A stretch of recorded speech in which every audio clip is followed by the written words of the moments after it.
Hey there, it's Ahmed Mustafa again.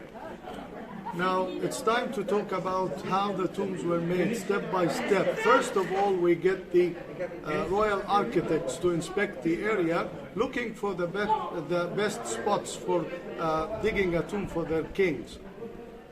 What determined the best spot is the place where you have big masses of limestone and you don't have many cracks or fissures in the bedrock. So it's the place where you have the least number of fissures and cracks. So they chose a good spot after making a test trench. They made blueprints of the tomb. And they showed those blueprints to the king. He chose the one that he liked the most. Once the king chose one, they made copies of it on lime chips as long as my arm with red paint, blueprints. And they distributed those copies to the heads of the workmen to work according to it. So, the first people to take over were the stone cutters, and they used, as we said, copper chisels or bronze chisels and wooden hammers. We have them in the Nemek now. So they cut through the bedrock. Some other workmen carrying leather baskets, they used to collect the lime chips falling and dump them outside to empty the place of the tomb. Where some other workmen were waiting out in the sun to take some of the lime chips that had to be from the same exact spot of the tomb, to grind some of the lime chips, get the lime powder, mix it with the sand and the gypsum to give you this kind of mortar that you see on the wall. So number one is stone cutting, number two is plastering. Why do we need the layer of plaster? To obtain the flat, smooth surface and to cover all the natural holes and cracks and impurities in the bedrock. That is flint. So now we have the smooth surface. The draftsmen take over. In the beginning, you get the beginners, the people who are still learning how to draw.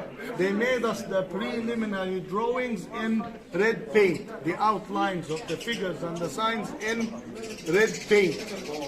Then came the professional draftsmen, and they made us the corrections of the proportions of the figures and the signs in black paint. Then came the fine carvers, and those were very skillful people with very sharp chisels and steady hands. They used to carve either inside the figures and the signs, showing them as if they are sinking a little bit into the wall, and this is what we call sunken relief. Or they just carve the backgrounds of the figures and the signs, showing them as if they are projecting a little bit out of the wall. This is what we call today raised relief. Raised relief. Sometimes you have a mixture of the two. Sometimes you have a mixture of the two. Then came the painters, and for the colors you see on the walls, they used natural materials and minerals. They got the white color from gypsum or chalk. They got the black color from charcoal.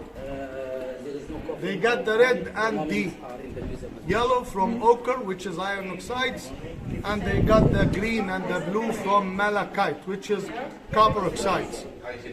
And we had something also called the Egyptian blue, which was a synthetic pigment made by the ancient Egyptians.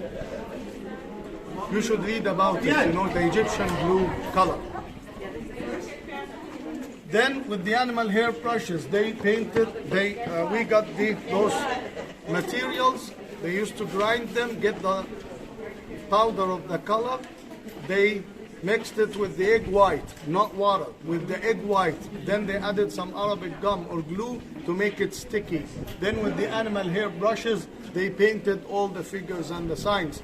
After they finished painting, they glazed the whole wall with honeybee wax as a varnish and to protect the colors underneath. That's why we always say that most of those colors survived and can still survive for thousands of years on one condition: they must be kept away from the sunlight and heat. Once they get exposed to the sun, the colors fade, as they did on the walls of the temples. But here inside the tombs, the colors are protected in the shade. That's why they survive.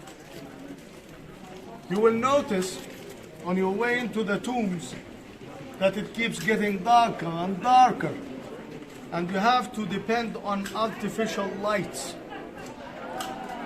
How did they get light into the tombs while they were still working on them? They used giant brass mirrors to reflect the sunlight from outside to the inside of the tombs. And they had a series of mirrors, okay, along the tomb to reflect the light to the left or to the right.